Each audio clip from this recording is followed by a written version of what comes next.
Hello digital explorers, welcome back to Building Blocks.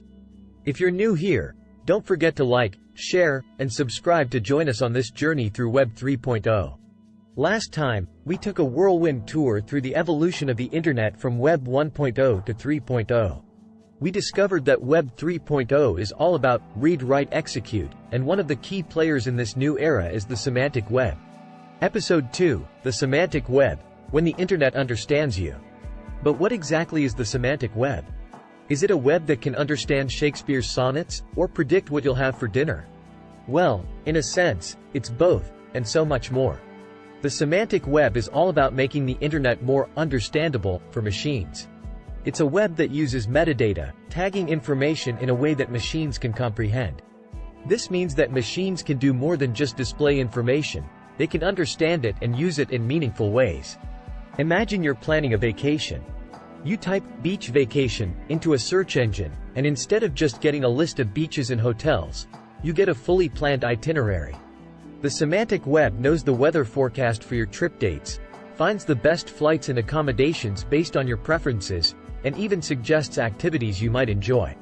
That's the power of the semantic web. Now, let's dive a bit deeper into how this works.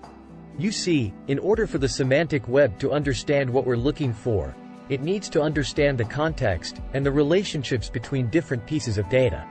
And that's where technologies like RDF and OWL come in. RDF, or Resource Description Framework, is like a language for describing resources on the web.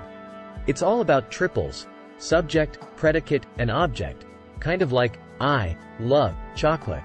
OWL, or Web Ontology Language, helps define the relationships between different resources. But it's not just about understanding what you want. The semantic web can also learn and adapt.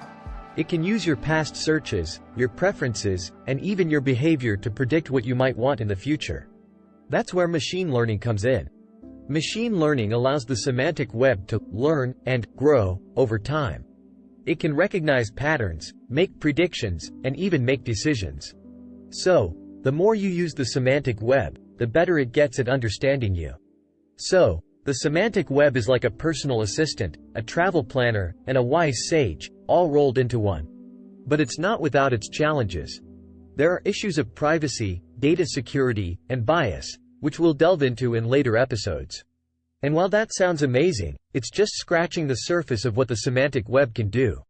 It's not just about making our lives easier, but also about making the internet a smarter, more connected place.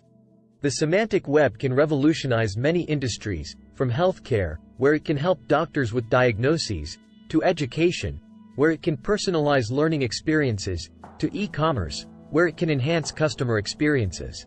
So, how does this magic happen?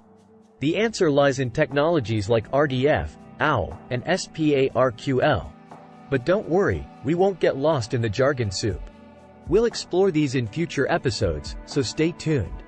In the next episode, we'll look at one of the building blocks of the semantic web, RDF, or Resource Description Framework. Intrigued? You should be. Remember, the future of the internet waits for no one.